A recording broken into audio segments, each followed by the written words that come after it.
I don't know why I be doing that stupid shit. Turn back again with it. Anyway, how Flappy Birds ruin its creator's life. Let's get into it, man. I heard some shit about him while ago. My bad. Also ruined his life. In the world's most popular mobile game, it made him into a millionaire, but also ruined his life. Almost 10 years after the game's release, it still haunts him. Let's find out why. Meet Why Dong though? Wen, a programmer from Hanoi, Vietnam. But I see this thing down here say the Flappy Bird murderer internet mystery. Like, huh? In 2013, Dong spent his days programming location devices for taxis and making video games whenever he had free time. Mobile games were especially interesting to him, but he felt as if they were too complicated and busy. As a result, he founded a video game company called Dot Gears and got to work making his own games. His first mobile game, Shuriken Block, was about as simple as it could get. Block shurikens from hitting people by tapping the shurikens when they appear. You have 3 lives, and every time someone gets hit, you lose a life. But Dong wanted to go even simpler. That's when he dreamed up the idea of Flappy Bird. Tap anywhere on the screen to make the bird fly up, and don't hit the big green pipes. It was the perfect mobile game. You could learn how to play in less than 30 seconds, but it could take hours, maybe even days of time to become skilled at. The average player could barely get a score higher than 10, so it was perfect to be played in short bursts of time, like when commuting or waiting in line. Feels weird. This shit is crazy. Picking it up. Hey, that's low-key and the game was completely free. Kind of like how pressing the... That's low-key like smart. Like, nigga, what? I can make me a game where it's like, it was simple. Shout out Voodoo Games. They low-key got the same shit. They offline. They just make these simple ass game where you're in the long line probably where you just playing it. You know what I'm saying? So shout out them. That's some good money. Shit, what's that site called? I might make me some shit. I don't know. Like button on this video is completely free. Anyway, combine all that with nostalgic Nintendo-inspired graphics, and Dong had an absolute home run. But it kind of flopped. In Flappy Bird's first few months, it received almost no downloads. It took 5 months before the first tweet about it was ever made. The tweet simply said, Flappy Bird. The game seemed pretty much dead on arrival, and the only person to ever tweet about it seemed to hate it. But somehow, just a month after that tweet, Flappy Bird started seeing some impressive growth. It was receiving thousands of downloads every day, seemingly out of nowhere. Before the end of December, it was one of the top 50 games on Apple's App Store. By the end of January, it hit rank 1. Soon after, popular YouTuber PewDiePie made a video about the game, causing it to receive another massive surge of downloads. By the start of February, the game had over 50 million downloads, earning Dong $50,000 a day through the advertisements that would display at the top of the game. Now, that's one. Whoo, that was another thing I heard about. Like, that nigga was making 50K a day. A day? Nigga, you get more than niggas your salaries off a game. 50K a day, bro. How many, like, bro, you gotta think about how much money he made play delete. You gotta just look at it like this. If you making 50K a day, if that's 10 days, 50, 100, 2, 3. $1 million, I'm assuming, let's say 500K million. Like, dude, that shit going up, nigga. How could this happen? To this day, Dong and really everyone else doesn't know for sure. It's the same way games like Minecraft blow up without any advertising, and how Among Us took years before it was discovered. Regardless, Dong was on top of the world. He had accomplished every independent game developer's biggest dreams, but he was absolutely miserable. At first, Dong loved the success of Flappy Bird. He used his newfound fortune to do 2 things: purchase a new Mac and take his friends out for dinner. Dong is a very quiet person who tends to keep to himself and, as you can see, doesn't spend much. As a result, he didn't even tell his parents about the game despite still living with them. They found out about his success when the local news began reporting on it. But what most people didn't realize is the more popular Flappy Bird became, the more Dong's misery increased. The media was reporting about Flappy Bird nearly non-stop. First, you had traditional news media who were obsessed with the addictive nature of the game. People all... yeah, and that was the thing about it. Like, what happened... one of the reasons I feel like he deleted it, well, I heard he deleted it because people were just too addicted to it. I mean, it ain't always about the bread. I mean, I'm pretty sure he done made enough fucking money. But you gotta look at all this other shit that people did, like social media, fucking regular games, they ain't deleting their shit, then they ain't. You know what I'm saying? It's always about the money. It's like shit. Hey, shit. All over the world were playing I don't and know. trying to beat their friends' scores, It even if that depends. meant I don't know. hours of Like, doing would I nothing delete with it? I Flappy don't Bird. know. News I don't outlets think would I claim would. that the I game don't was know. dangerously addictive and to avoid it like the plague. Games journalists also seemed I to just feel hate this like game with a passion. that's the same thing with a lot of games. A lot of people gonna be addicted to a lot of shit. You still got people addicted to drugs, and nobody deleted them. Look at it like that. I just feel like people.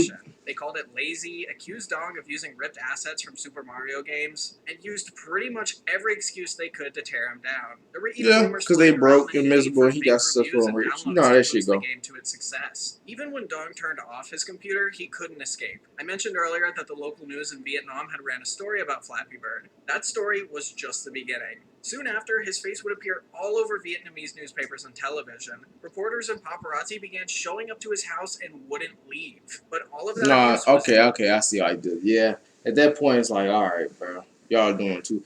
Like, come on, bro, dude. Paparazzi are like some of the most annoying people. Like, who pulls up to somebody's house and just take photos of it all? Like, that is weird, bro. I don't care if that's what you get paid for. Find a different career. I'm gonna say that I'm gonna be one of the old. I'm gonna be one of the people who be like, go get a real job, you know, like. But come on, bro, like, dude,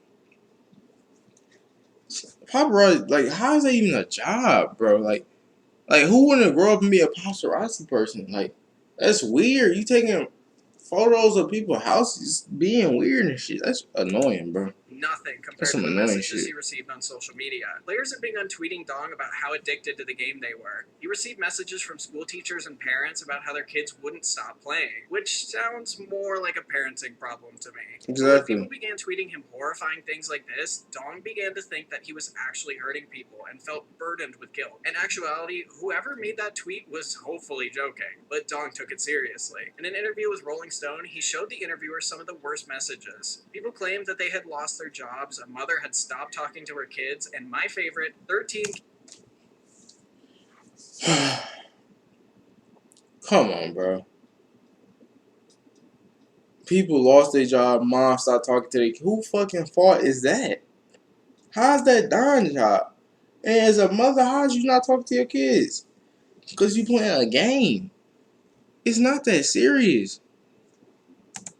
Kids at my school broke their phones because of your game, and they still play it because it's addicting like crack. If 13 kids broke their phones over Flappy Bird, they have much bigger problems than just video games. But Dong Exactly. believed them, because when he was a kid, he struggled with video game addiction. He failed tests in high school because he played Counter-Strike instead of studying. In actuality, like I said earlier, a lot of these tweets and messages were probably just weird jokes that Dong didn't understand. After all, Dong is from Vietnam, and English wasn't his first language, so it was probably difficult to discern when people were joking or not. For a while, he spent all day, every day, responding to hundreds of tweets criticizing him and his game. You could tell by what Dong started tweeting in late January that all this negativity was really starting to weigh on him. He wasn't able to sleep, focus, or even go outdoors. As a result, on February 8th, he made a big decision. He would be removing Flappy Bird from the App Store and Google Play Store in 22 hours. From Chasing that A and want to save time?